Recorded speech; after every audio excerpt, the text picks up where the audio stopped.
Welcome back to section 7.2. We're going to be talking about graphing today. Now, the way I graph these is log is the inverse of exponential. So I like to rewrite these. I write them as exponential functions. So what we have here is instead of writing y equals log base 3 of x, I rewrite in exponential form 3 to the y equals x. Now, I make a table of values. Now, since it's the inverse, we're actually going to substitute in for y as opposed to what we normally do is x. So for my y, -2, -1, 0, 1, and 2. So 3 to the 0 is 1. 3 to the first is 3, and 3 squared is 9.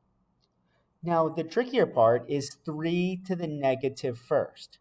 Now, 3 to the negative first, I'm going to do it off through here. 3 to the negative first, that's just 1 over 3, or 1/3. 3 to the negative second is the same as 1 over 3 squared, which is 1 over 9. There's my values from my table, and these are what I'm going to be graphing. So be careful. You're going x and then y. So we're actually just going a little bit over and down 2. A little bit over to 1/3 and down 1. We're at 1, 0, 3, 1, 9, 2. Now, exponential functions have a horizontal asymptote.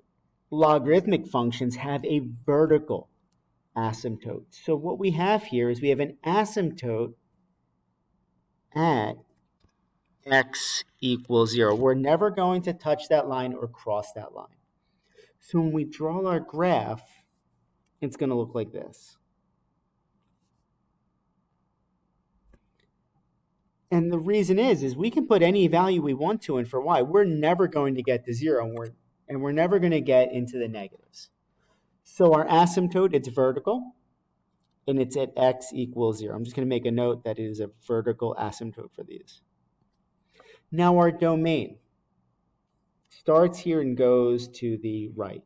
So for our domain, x is greater than 0. We never get to 0, and we never get the negatives. Now our range, if you look, we're going all the way up and all the way down. So our range is all real numbers. Let's try another one. Similar question, y equals a log base 2 of x. So the first thing I would do is I'd rewrite it as exponential form. So 2 to the y equals x. Next, we make our table of values. And we substitute our values in. Our inputs actually go for y. -2, -1, 0, 1, and 2. 2 to the 0 is 1. 2 to the first is 2. 2 squared is 4. I'm actually going to go to the 3 as well. And 2 to the third is 8. 2 to the negative first is 1/2. 2 to the negative second is 1 over 2 squared, which is 1 over 4. So be careful. X, we're going over 1/4, down 2. Over 1/2, down 1. 1, 0. 2, 1. 4, 2. And 8, 3. There's our points, and once again, we still have a vertical asymptote at x equals 0. And then we draw our graph through those points. So our vertical asymptote, x equals 0 once again. Make a little note, it's vertical. Our domain, x is greater than 0, and our range, all real numbers. All right, let's go to the next page. We're going to build on this. Now we're going to shift them. Now, don't forget, A is a compression, a stretch, or a flexion. H is going to shift us left and right K is going to shift us up and down. So these are going to be in the form of y equals A times the log base B of x minus h in parentheses plus k. So your h value is going to be in the parentheses and your k value is going to be at the end. Don't forget to change the sign for your value of h. So now for this one, the parent function, we're going to ignore h and k. Y equals the log base 2 of x. So now we're going to rewrite that in exponential form. 2 to the y equals x.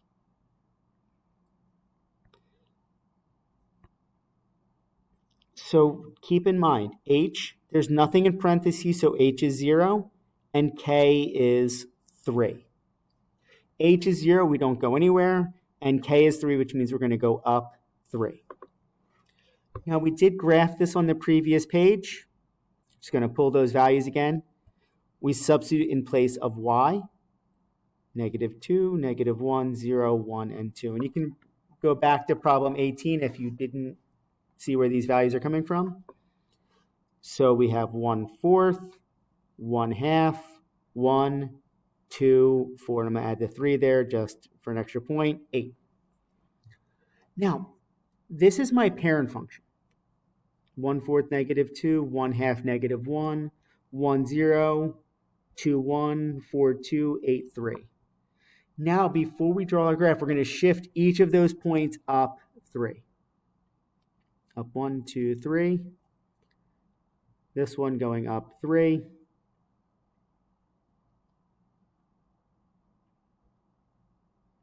Up 3, up 3, and up 3.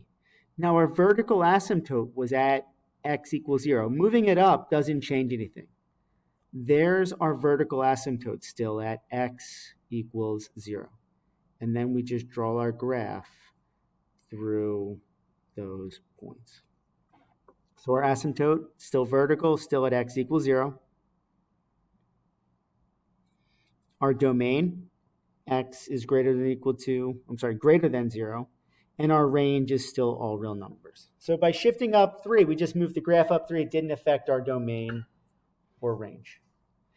Next, problem number 20. Y equals log base 3 of the quantity of x minus 1.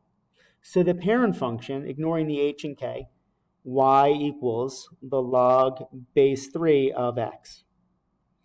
So now h, in the parentheses, since minus 1, h is a positive 1, k is 0. There's nothing being added or subtracted at the end. Next, we're going to take this from logarithmic and write it in exponential form from the parent function. So that's the same as 3 to the y equals x. We did graph this on the previous page. We put our inputs in for y. So I got these values from the previous page. So when x is -2, it's 1/9, 1/3, 1, 3, 9. So now we go over 1/9, -2, 1/3, -1, 1, 0, 3, 1, 9, 2. Before we draw our graph, we're shifting each of these points to the right 1.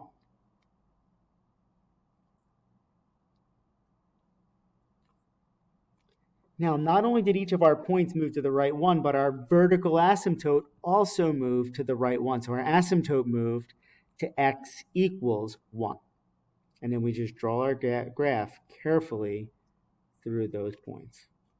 So our asymptote moved. It's now at x equals 1, still vertical. Our domain is going to change. Now it's going to be x is greater than 1, and our range still remains all real numbers. And that is graphing logarithmic functions. It's all about getting the parent function and rewriting it from logarithmic to exponential form. All right, that's all I have, and that is it for Chapter 7. We've successfully completed the Algebra II curriculum. All right, thank you for your time, and I will see you at some point. All right, thank you and goodbye.